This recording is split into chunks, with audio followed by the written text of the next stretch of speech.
I always wait a little bit because it says the video's starting, the video's starting. And sometimes it already started and sometimes it hasn't. Okay, it says I am live. What if it'll help if I turn that light on at all? Does that help at all or does that make it more glary? All right, hi. I'm Naomi Mush and I don't know if I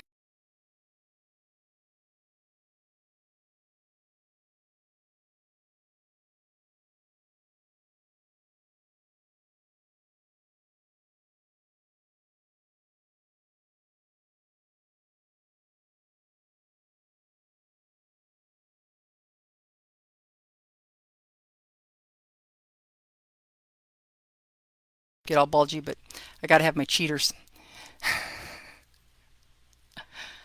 All right. Well, gee, I'm excited. I just had some grandkids here a little while ago. They just went home, and so you never know how things are going to go, if things are going to go on time, but they did. So here we go, and now I'm just praying that the internet holds out and doesn't dump me. So we'll wait just a little bit here, make sure we have a chance for anybody else to hop on. And of course, if people can't come on right now, they'll be able to catch the replay anytime. If you like historical fiction, which I assume you do if you're here, and you have friends that might like to know about this story, quick pop over on your page, send them the link for this page, and invite your friends over. Oh gosh, it's so awful. Okay, too low FPS. The current frame rate is too low. Please set the frame rate to 15 to 60 FPS. Well, I don't know what that means. So I'm just going to hope for the best. So anyhow, I'm Naomi Mush, and I'm not going to answer that phone right now. Why does it always happen that way? Um, and I'm the author of Song for the Hunter, which I'm going to share with you tonight. And part of the reason I decided well, this book came out in January 4th. And I thought, well, first I would give you a little bit of background about me and about the story. And I live up here in northern Wisconsin where it has been snowing all day long. I think,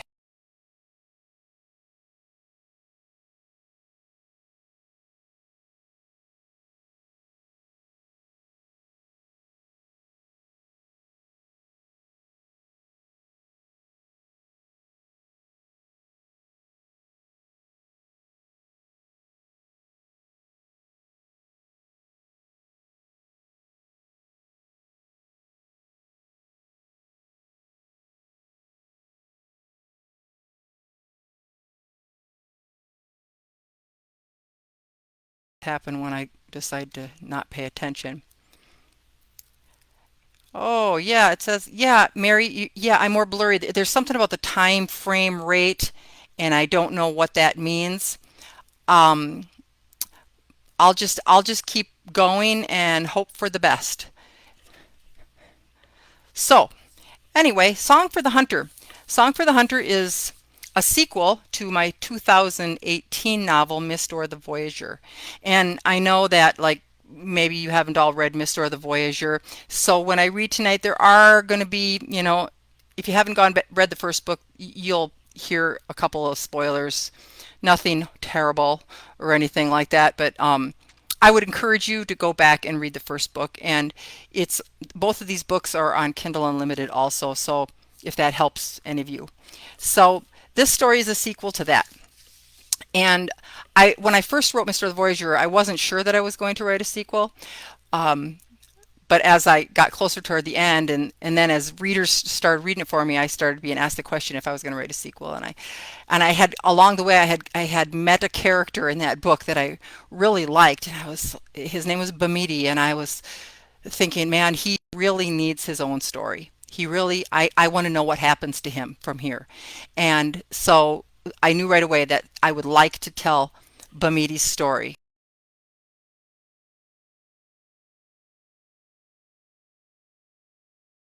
Thought too, but it was a minor character at the beginning of the book. And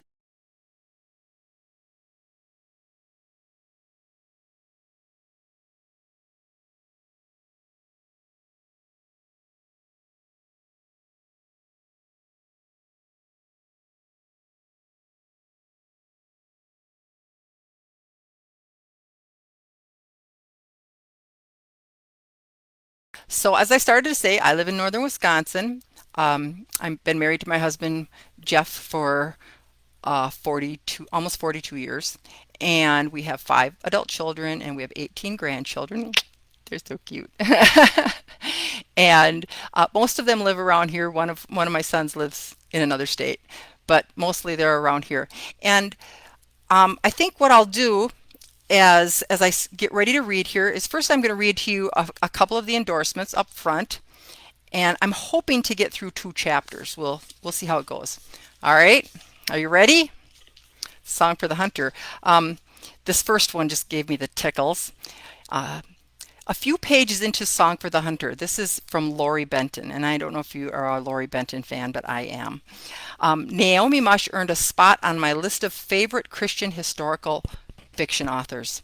What a joy to find another writer who shares my heart for telling cross-cultural stories in a frontier wilderness setting, and discovering that writer's gorgeous, evocative prose brought the setting to such a vivid life that I found myself often lingering over the imagery conjured. Characters Camilla and Bamidi and a large supporting cast came leaping off the pages straight into my heart. I couldn't turn those pages fast enough to discover how they charted a course through the desperately entangled paths to find a clear way forward. Hope triumphs in this latest offering from gifted wordsmith and lover of history, Naomi Mush. And that was Lori Benton, the Christie Award-winning author of Burning Sky and the Kindred duology, Mountain Laurel and Shiloh. And then this one was from Carrie Fansett Pagels, who is the award-winning and best-selling author of Behind Love's Wall. This beautifully written and immersive story will transport you back in time and keep you turning the pages. Naomi Mush's voice and style is the perfect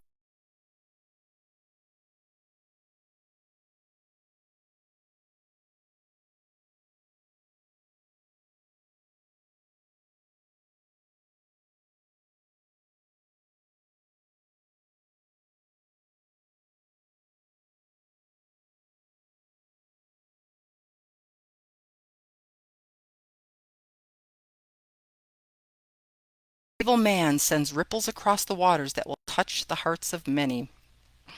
It took strong people to survive the wild and unpredictable environment, and it would take strong people to find the truth and reconcile with it. The story is beautifully presented in a setting rich in the heritage of people and the grandeur of nature, a must-read for those who enjoy the rugged landscapes and rich cultures of America's northern shores. And that was from Peg Thomas, who is the award-winning author of Sarah's Choice, and she has a whole trilogy now, Sarah's Choice and Maggie's Strength and Abigail's Peace. And she mentions the setting, so I'm going to take a minute here to just tell. The setting is on Lake Superior among the Apostle Islands, which are just off the farthest northern tip of Wisconsin. If you look on a picture on a map of Wisconsin, you see kind of a horn jutting out, and that's Bayfield up there, the Bayfield Peninsula. And right off of that point is a grouping of 22 islands called the Apostle Islands. So sorry, I think my voice and my mouth aren't going to match. That's the problem with the internet speed. So if it drives you crazy, just wander around and sip tea or something instead of watching. If you're one of those people, like, sometimes I can enjoy watching people read and sometimes it kind of makes me crazy depending. So let's begin. Now I'll not try to flash you with my glasses too badly.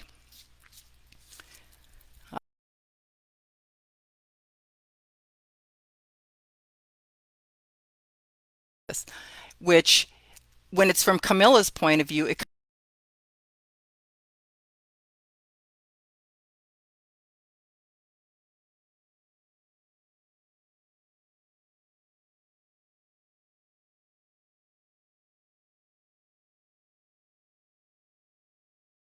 her choice is simply as limited as mine. I have always wondered. Journal of Camilla Benet. Late June, 1808. A stiff breeze snapped tendrils of Camilla Benet's hair about her windburned face as she clung to the gunwale of the long Montreal canoe. Its 8 voyageurs leapt into the shallow lake surf, making the craft jerk and wobble, assuring Camilla she was indeed pregnant. Her stomach lurched with each opposing shift of their weight. No good would come of her losing her peace porridge in front of them all, for it was far too soon for her secret to be revealed. She had yet to grasp it herself. I got to pause for 1 second. I just realized I've got a fan running in the other room and it's really loud.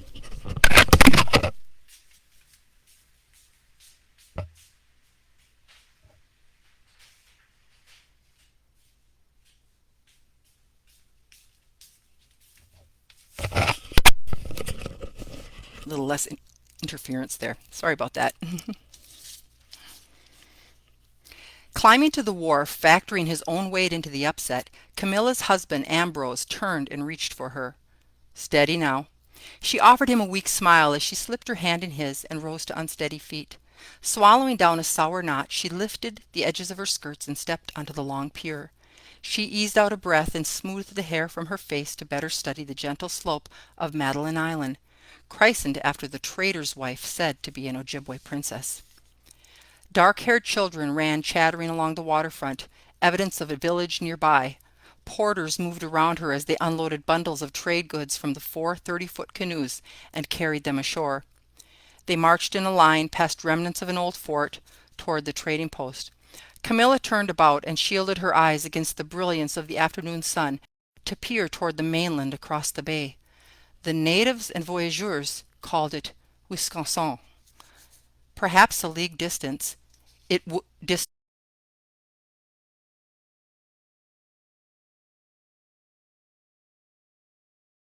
and this island post so well situated?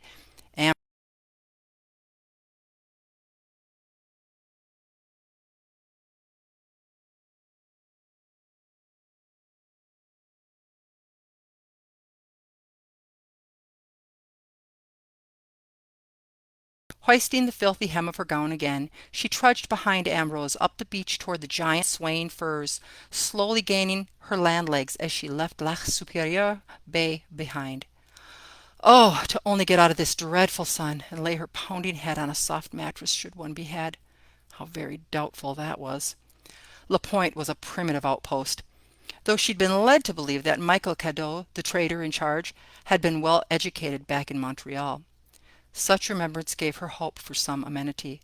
At least she would not have to travel any farther west, unlike her brother's brigade, which had left Montreal with them, but paddled the lake's northern arch. "Do you suppose Tristan will arrive at Fort William soon?" She spoke to Ambrose's back. He chuckled. "His brigade has some distance farther to travel than ours, my dear. It shouldn't be many more days, however." To Camilla it really only mattered how long she would be able to rest here. "When shall we expect him?" "Not until August. Precisely when is uncertain." He cast her a smile over his shoulder. "I am sure Madame Cadeau will make you comfortable until our season of venturing is at an end and Tristan's brigade arrives. And I'll count on you to keep an adequate record of your own discoveries here in your journal." He winked before focusing again on his footpath. She pressed against the deep pocket of her skirt, assuring herself her journal was still safely tucked within. They would have at least a month's wait, and then they would journey back to Montreal, where she would settle into a long preparation for motherhood. The thought of being pregnant shocked her anew. Yet it would not be a dreaded thing. How fine it would be to love someone with all her being.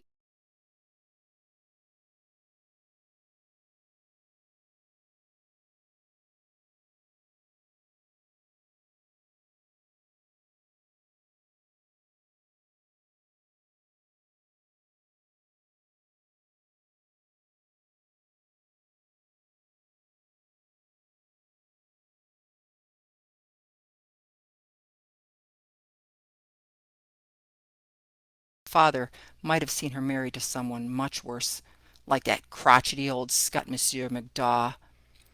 Ambrose Bonnet was neither handsome nor homely, and his personality was at times overly excitable.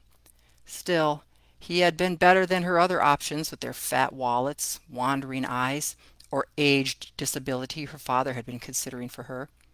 She might not love Ambrose wholeheartedly, but she could accept and endure him.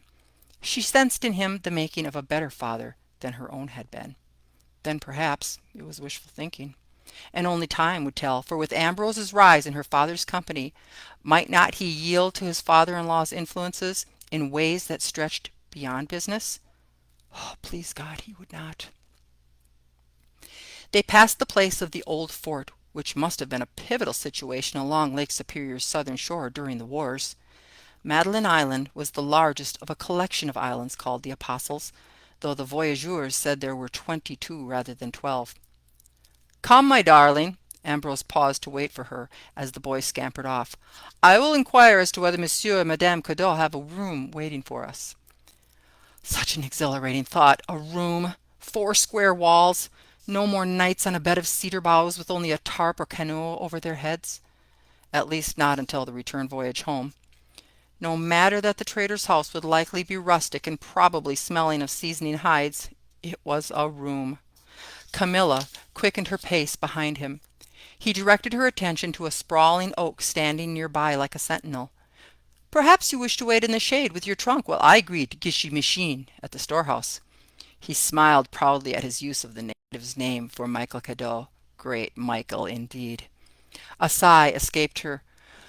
"We, oh, that would be most pleasant. To avoid a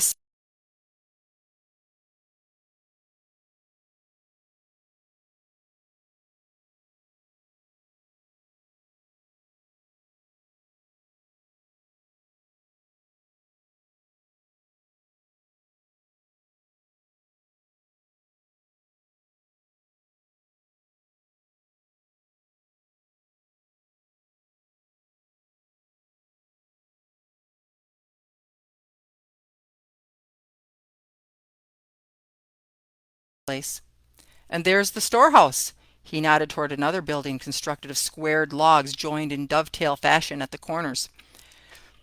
Camilla sat on her trunk, and Ambrose went away whistling as though he was one of the voyageurs, and not the son-in-law of one of the Northwest Company's most prominent merchants.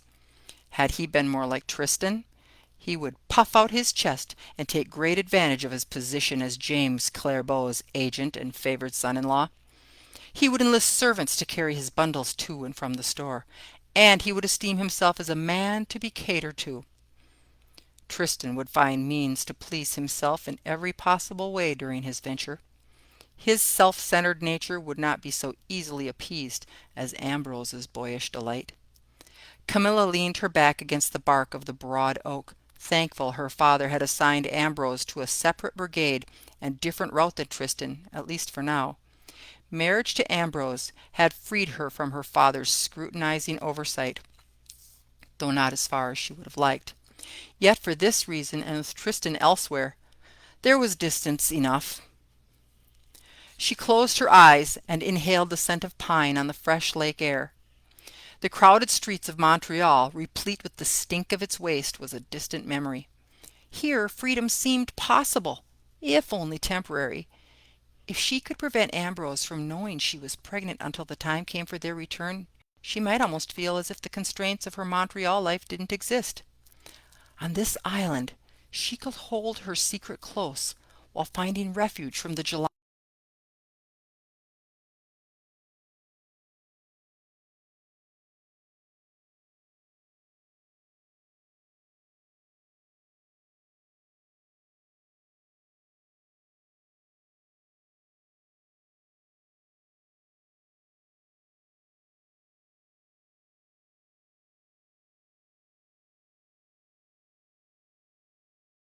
barn, and a woodshed was attached to another building.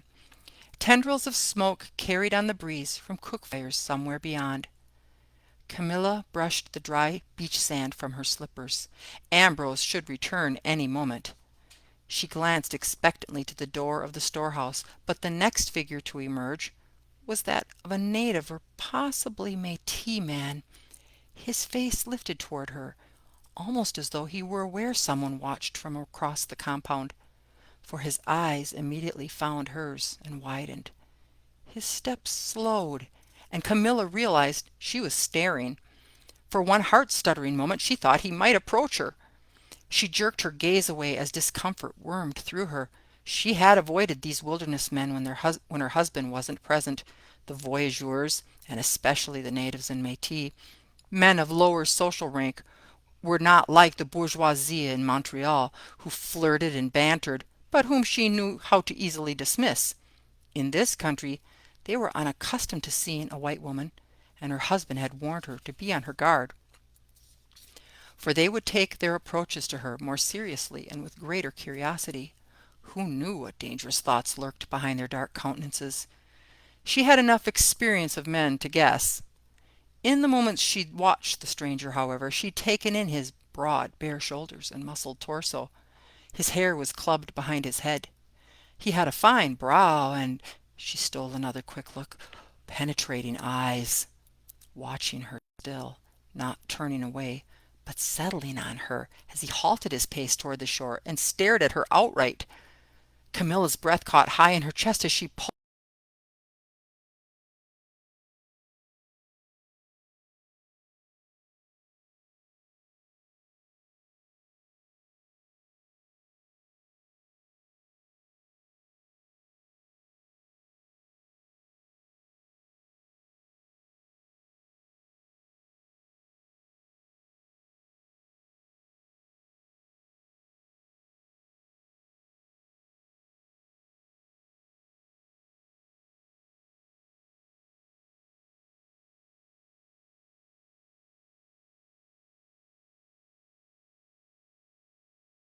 She squared herself so she could no longer see the native and waited until her husband drew near. "Wee darling, I fear I'm quite in need of a nap. I hope our hosts will not mind." She laid the back of her hand across her brow where a sudden dampness had arisen. Ambrose hoisted her trunk once again. "Monsieur Cadeau tells me that both he and his wife have expected as much. They have a room prepared for us. Come, let us go and introduce ourselves to Madame Cadeau." Relieved, Camilla followed him toward the main house, but another turn of her head showed the same Indian observing them from where he lingered with some others beneath the trees. She nearly bumped into Ambrose when he set the trunk on the stoop. As he knocked at the door, she slipped her arm beneath his elbow. A moment later, a girl no older than 9 or 10 opened the door. "Bonjour." The child was dressed in European style, wearing a short gown trimmed in lace. Nevertheless, her feet were clad in beaded moccasins, and her hair hung in 2 long braids beside a round brown face. She called for her mamma over her shoulder. A woman stepped forward to greet them. "Madame Cadeau, I am Monsieur Bonnet of Montreal, and this is my wife, Madame Bonnet." "Ah, oui, Monsieur and Madame Bonnet." Though diminutive in size, the wife of Guichy Machine bore about her a regal calm. She must indeed be the daughter of a chief. Her shining black hair was parted and braided in a long tail down her back, and her eyes snapped with kindness. Her lips curved slightly as she inclined her head toward them. "Please, come inside." She drew them within, and homey sights and smells surrounded them.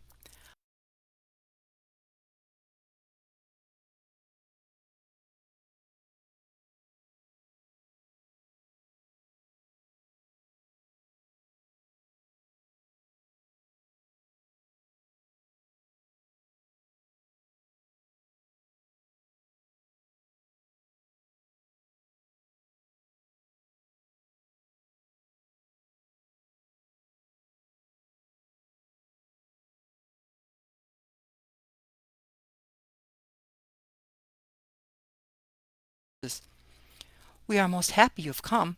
Please, you must make yourselves comfortable." Madeline led them into the main room of the house. A stone fireplace and hearth took up the center of one wall, between a stairway and a doorway to another room. 2 beds were fixed against an adjacent wall, and benches and shelves lined the others. A single window looked out the front of the house. Madeline indicated chairs and a long table placed before the unlit hearth. She spoke to the girl who stood beside 4 younger siblings, the smallest only a toddler sitting on the floor. Then she looked at Camilla and Ambrose again. "Julie will bring the refreshment." "Merci." Camilla settled onto a chair. "I hope you find your stay with us pleasant. You must not mind my children." One of the other little girls drew close to their hostess. "2 of our older sons work in the storehouse and fields with their father, but the girls and the 2 little boys remain with me." She pointed to each child from largest to smallest. "Julie, Mary, Antoine, Charlotte, Joseph." They grinned as she said their names, and Antoine, about 5, swung his legs restlessly. "They are very well behaved." Camilla smiled at them. "My eldest daughter, Marguerite, has gone to the village." She excused the small ones to play while the girl named Julie served their tea. The children, except for the toddler, scurried out the door. Ambrose cast Camilla a smile. "My wife will certainly enjoy the children's company. We have no children of our own as yet." Camilla sipped from her cup, grateful for the distraction. Now was not the time to tell him that his wishes were soon to unfold. She would let her secret remain her own for as long as she dared. Once they'd finished their tea, Madeline showed them to the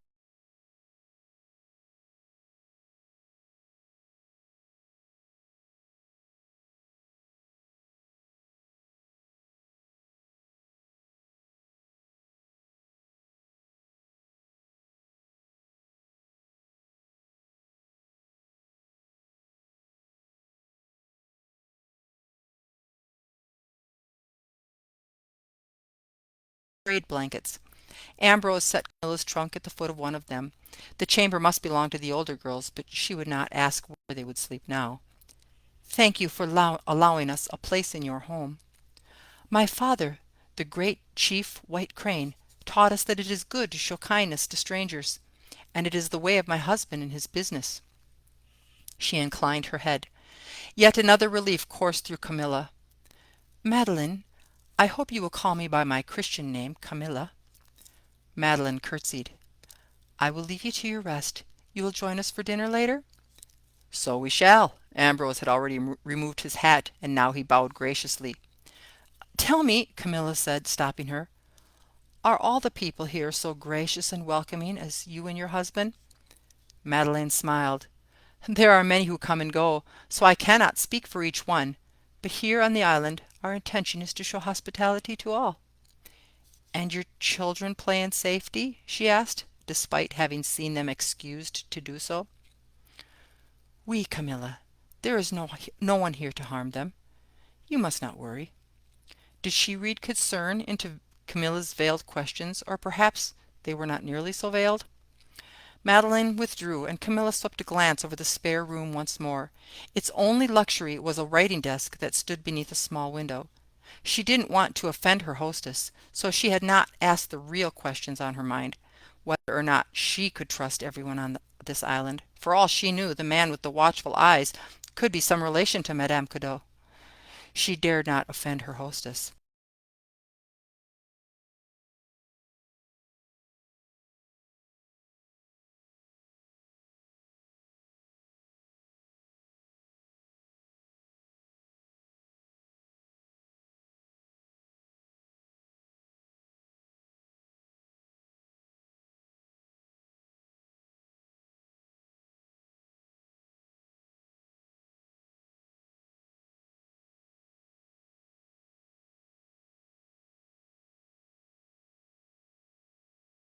Not really. She'd been more upset by old MacDaw in Montreal than by the man who stared at her as though he'd never seen a woman before. She shook her head. It's quite comfortable. No, I... She shook her head again. "Never mind. I'm merely tired, that's all. I shall be happy to close my eyes. I'm unduly weary after this last leg of our journey." Ambrose stroked her cheek, then abruptly turned away and began searching his satchel. He seemed to dismiss any concerns. "I'll leave you to rest and unpack, my darling. I'm going to assist Monsieur Cadeau and will return to you later." She strolled to the little window and peered out of it. Although waving pine branches obscured the view toward the shore, she could still see several people mingling near the beach. Was the man with the scrutinizing gaze among them? She squinted for a longer look, but it was hard to tell. How his impertinence unnerved her. Yet there was something, she could not say what, some fascination, that made her want to return his study. She'd never experienced anything like it before. Simple curiosity, perhaps, tempered by fear, for he was striking in a strange and foreign way, and there was danger about him. "Should you have any need, you may send for me." Ambrose turned her by the shoulders and kissed her brow. "You've borne our travels well. I am proud of you. Your father would be proud also." She nodded, but her smile felt wan. In truth, she cared not whether her father was proud at all. He left her then, closing the door behind him. His heavy boots clomped down the stairs. She returned to the window. Ambrose walked with the gait of an anxious youth toward the trade goods store, but the people gathered by the shore had disappeared. That's the end of chapter 1.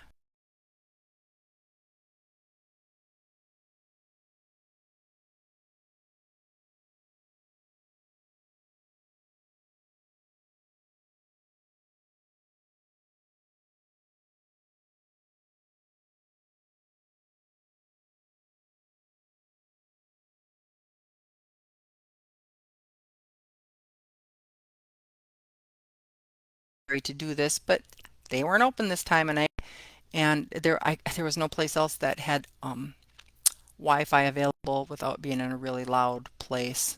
So and we just have poor internet up here in the county. I should have probably went to someone's house or something. But I'll continue to read and hope for the best. I'm gonna quickly see specifications. Oh, that didn't help me at all. Okay, so anyhow, I'm going to read before I do chapter 2 here. I'm going to quick go back and read a couple more of the endorsements,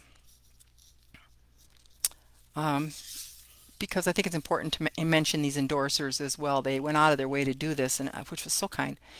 This one is from Shannon and McNear. Song for the Hunter is a sweet and satisfying love story across cultures and paints the Lake Superior shore so vividly I could hear the waves splash and smell the pines. What a beautiful tapestry Mush weaves of loss and longing, risk and reward. Shannon McNear, 2014 Rita nominee, 2021 CELA winner, and author of The Blue Cloak, The Wise Guy and the Star, In Love's Pure Delight, and Daughters of the Lost Colony, Eleanor. And I think she has a sequel coming out to that this year. This next one's from Jenny Nipfer. Rife with tender romance and poetic prose, Mush leads readers through a cross-cultural love story that not only entertains, but points to the hope that all of us seek, to be loved for ourselves and to give love in return. A finely tuned, inspirational, historical romance, Song for the Hunter opens a window into the fur trade era of the 1700s and portrays a realistic and insightful glimpse into the life of Ojibwe and Métis at that time in history. 5 stars for this captivating novel.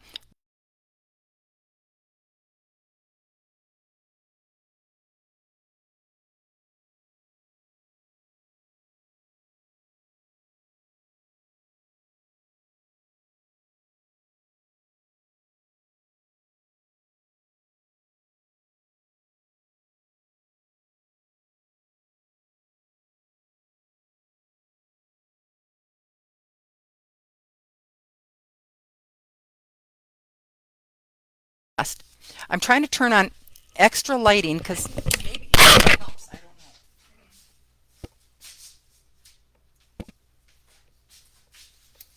don't know.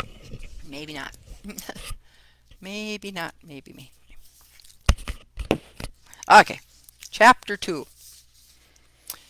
Be watchful and wary of the traders. They are your brothers, eh? In trade? But they will steal you blind if they can. Etienne Marchal to his son Benjamin. Bemidi paddled in the bow of the canoe, while his brother-in-law, the French fur trader René Dufour, steered from the stern. Bemidi's half-sister Brigitte sat on a cushion of hides in the center of the canoe between them. With each rhythmic plunge and pull of his paddle deep into the choppy waters of the lake, Bemidi thought about the woman on Madeline Island. The flutter of her gown had caught his eye across the yard, and when she saw him watching, she'd momentarily met his gaze. Never had he seen such a one before, with bright yellow hair coming loose around her face and skin equally as golden. If only he could have been near enough to tell the shade of her eyes, for even from a distance they appeared different than his own deep brown. Her chin had lifted, and she jerked her face away, yet he wished to see it again. He had waited beneath the trees, hoping for such a chance, but she did not come out of the house again after she'd gone inside with the Frenchman. She must be the man's wife. The Frenchman had come with the porters into the warehouse just as Bemidi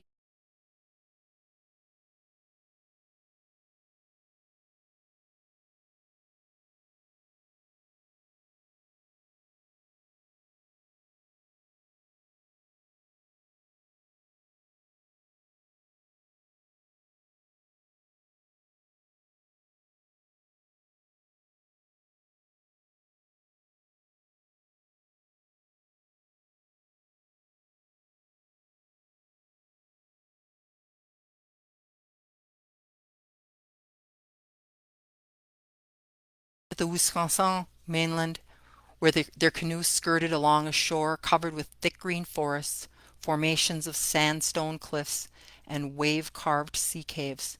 He had come this far along Superior's southern shore only a handful of times in his life. The first was with his father, Etienne Marchal, when he was only a boy. This past spring was the first time he'd come with Renee and Brigitte, his sister by Etienne's second wife. A pair of ducks lifted off the waves beyond them, quacking as they flew toward a tunneling of sea caves between tall colonnades of layered rock. The columns supported overhanging cliffs and trees above and disappeared beneath the green surface of the water below.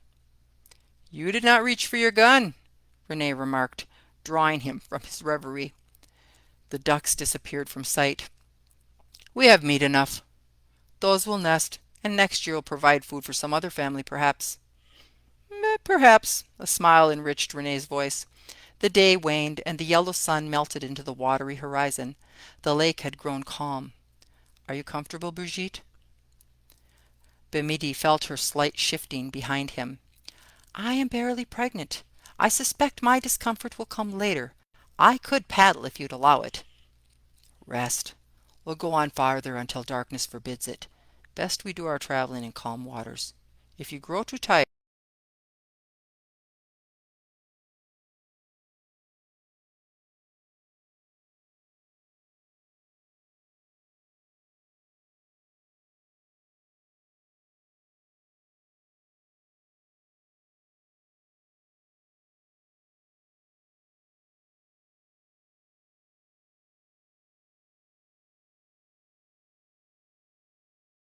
Gibouet.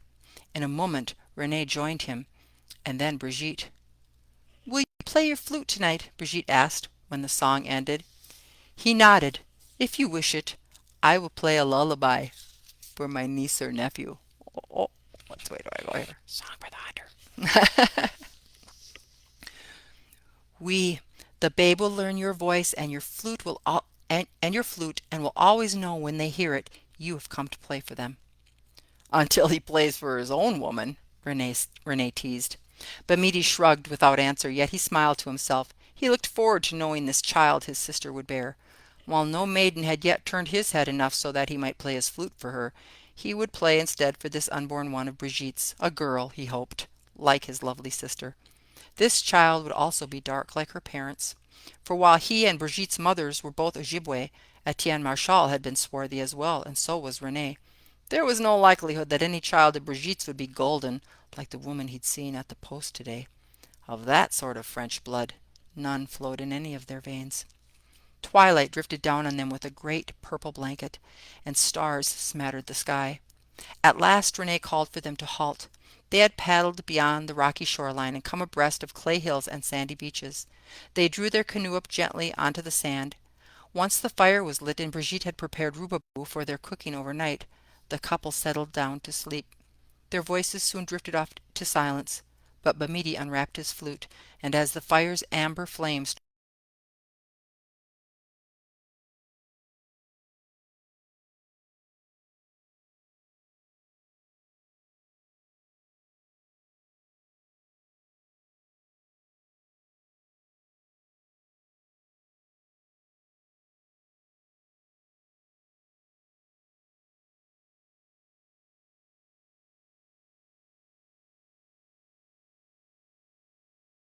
swelled with thousands of traders, voyageurs, natives, métis, bourgeois clerks, partners, and other more important agents representing Northwest Company commercial interests. Men and women of every ilk in their societies. There was business to be transacted and revelry to be made. Renee would take part in much of the business, while Brigitte would gather with her friends and acquaintances among the women to talk and sew and cook. They would make their own trades. Bemidi would be paid, and then he would take part in the games and other sorts of entertainment that pleased him. They had raised their lodge among the hundreds of others springing up outside the gates and stretching in clan and family clusters along the river like a small city. Now he sat cross-legged on the ground at their outdoor cooking fire. He finished sharpening his knife and tucked it back into its sheath at his hip. "Bemidi, you must eat before you go." Brigitte offered him a bowl of rabbit stew scooped from the big kettle over the fire. "Miigwech Oshimean. He nodded thanks to his sister as he accepted the bowl. "It will keep me from spending more of my earnings than I should at Boucher's store." She eyed him. "You should stay away from that place, I think." "What if I find another sister there?" He winked and scooped a bite of stew. Brigitte made a face. He'd first seen her at Boucher's last year, suspecting she was the lost sister from his childhood. But the experience of their meeting had frightened her badly until he was finally able to explain who he was nearly a month later when he led her to their father's grave. Bamidi chuckled, then lifted the savory bowl of stew to his mouth, shoveling down the rest. He wiped his mouth on the back of his hand when he finished. "In truth, Bimini, I do not worry about you at Boucher's. You have more wisdom than the many others I saw wasting their money there last year. As long as you and Renee hunt well."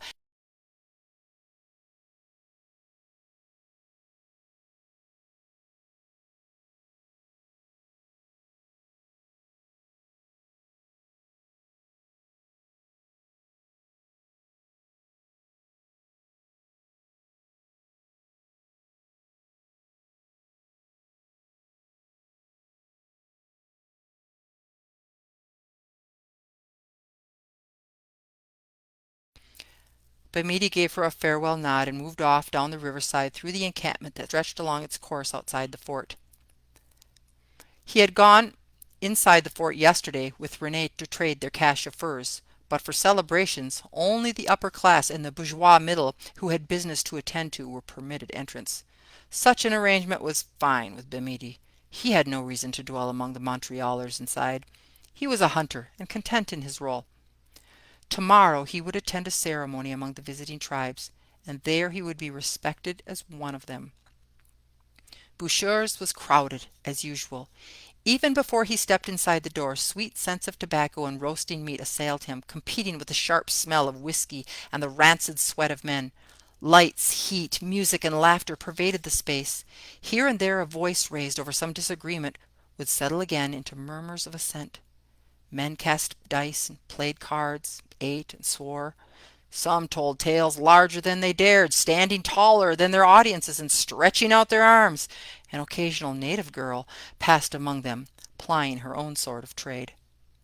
Bemidi was glad he'd eaten at Brigitte's campfire. He might have been sorely tempted by many offerings. At the counter that ran the length of the long, low-ceilinged building, he tossed a coin for a cup of shrub.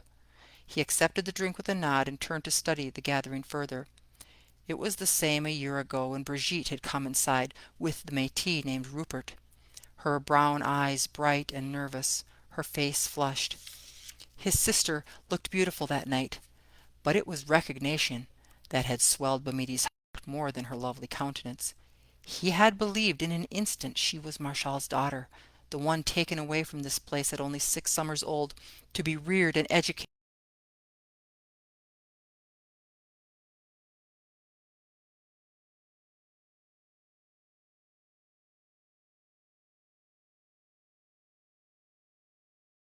deep kinship that neither ever expected. Now she was wed to Rene Dufour, and a better match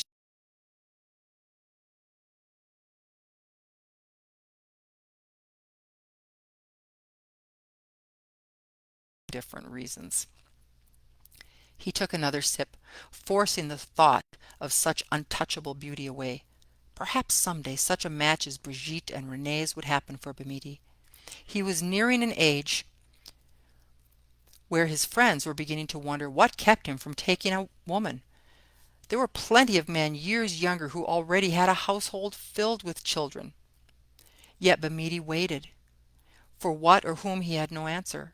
Perhaps here at the rendezvous the great mystery would deign him a meeting with a maiden meant for him. He doubted he would find her here in Boucher's store, however. He would have better luck seeking out his interests tomorrow at the ceremonial celebration. Near one of the 2 windows in the room, 4 men sat at a table in discussion. They caught Bemidi's attention, as at least one of them was dressed in finer attire than the others. A Frenchman or a Scot, he wore a striped linen shirt and a cravat beneath an open waistcoat. On the table near his elbow stood a tall beaver hat. He must be no more than Bemidi's own age, but clearly bourgeois, some company apprentice clerk or shareholder from the East. What was he doing here outside the fort? Bamidi stepped away from the counter and meandered closer so he could hear their talk. He leaned idly against a support post in the middle of the room. The man spun a coin on the surface of the table in front of him. My coin is yours if you can tell me. Frenchman, indeed. Bah! You've scratched the wrong itch, monsieur. You're wasting your time.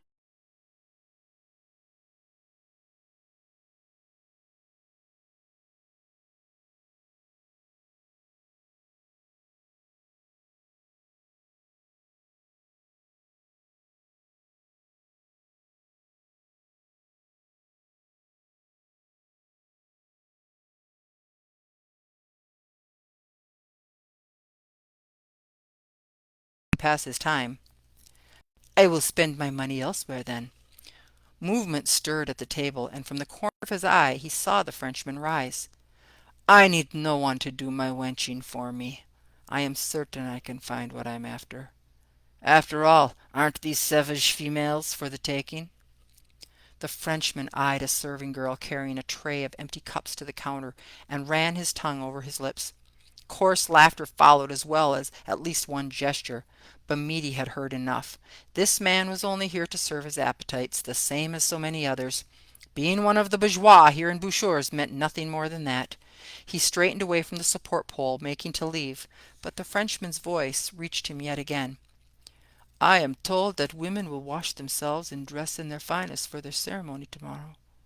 Perhaps I will attend and see what selections can be reaped from such a crop. He laughed again. Anger tightened at Mimidi's insides as he headed for the door. The ceremony was a spiritual time, and a time of refreshing for friends and families, a celebration of goodwill and provision. Perhaps it was good he'd come to Bouchour's. He would watch for this man tomorrow, and perhaps he could spare some poor maid the Frenchman's unsavory attention. Several hours later, after he'd found the camaraderie of some fellow hunters and taken part in a friendly game of chance that won him a small pouch of porcupine quills for Brigitte, he returned to their lodge. Darkness had fallen, and a soft glow came from within. He called a greeting before entering, and Renee bid him come inside. The wedded pair lounged side by side upon their bed, Brigitte's face flushed in the light of a tallow candle. Bamidi smiled inwardly, glad he'd stayed away as long as he had. "Did you enjoy your evening?" she asked. He nodded and withdrew the pouch of quills from his belt. "For you."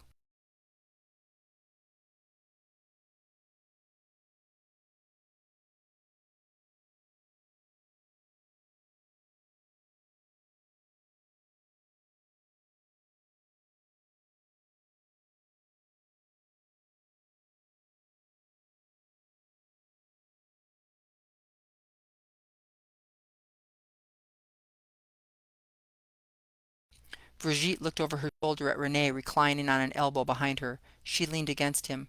"I would like to go." Renee kissed her temple. "Then you should. Go with Bimidi. I will come as soon as I can. I have a meeting with the partners, and I will be expected to dine with them as well." "I'll keep a watch on her," Bimidi offered. "I think I am capable of keeping watch on myself. Besides, how do you expect to meet a wife if you always have your sister in tow?" She grinned at him and back at Renee. Bamidi returned the look before stripping his shirt over his head. He settled down onto his pallet and stuffed his hands behind his head. "Trust me when I tell you, should a woman please me, I will leave you to your own wits faster than a fish slithering from my hands." She threw a soft bundle at him and pushed back firmly against Renee. He and Bamidi chuckled. Renee leaned over his wife and blew out the tallow candle, but before they quieted to sleep he spoke again. "I thank you for looking out for her while I am away, Bamidi. Any other woman would be blessed to know you." And that's the end of chapter 2. And that's as much as I'm going to read, which is quite a bit. Read quite a bit. But I hope if you decide to go further, you will. And a lot of big things happen in chapter 3 and 4 that seal the fate for the future. And so I hope you'll check out Song for the Hunter. And I had two other books coming out this year, actually. This came out from Iron Stream Media in January. And in February, this book came out. Some of you are aware of this one already, the Lumberjacks and Ladies collection from Barber. And I'm sorry, I keep sliding this back and forth because there's a little thing that has popped up, and every time I try to get rid of it, it comes back. And I have a novella in this collection called Not for Love. It's set in 1881. It's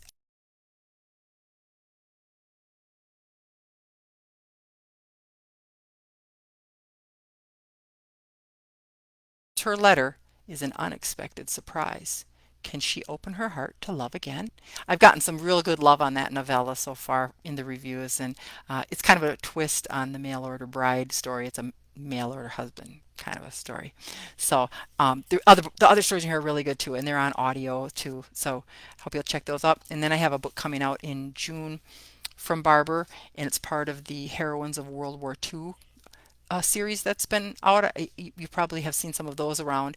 And my story is called Season of My Enemy, and that comes out June 1st. So that's the next one in the series. There, it'll be the sixth book, and that series has been getting better and better. And so I'm kind of like, I hope my story lives up to it. But I hope you'll check those out. Um, I know that this recording was a little weirded out with my internet. Please, if the post afterwards works better, share it to friends if you want to, or watch it later. Um, let's see. Oh yeah, if you want to know more about my characters in my books, I have a Pinterest page that um, a Pinterest page. You can find me at nmush on Pinterest, and there's a page for season, Song for the Hunter and Season of My Enemy and Lumberjacks and Ladies, all the different ones. Um, let's see. The book is, what is it, $3.99 on Amazon for ebook, and it's on Kindle Unlimited. And also Mr. or the Voyager, the one that comes before it, is $2.99. Um, but yeah, if you enjoy this reading, or if it came out at all, please share it, and I will post my email newsletter sign up thing in the comments someplace here when I'm done. Um, yeah, Peg is right. Oh, the weather, the last couple of things I've tried doing online have just been kind of a mess. We have been having snow, snow, snow. I will definitely put the comments in the links in the and things in the comments. Mary has been such a encourager of reading these stories. But other than that, um, I think I'm going to wind it up. You can find me, like I said, at my website, naomimush.com.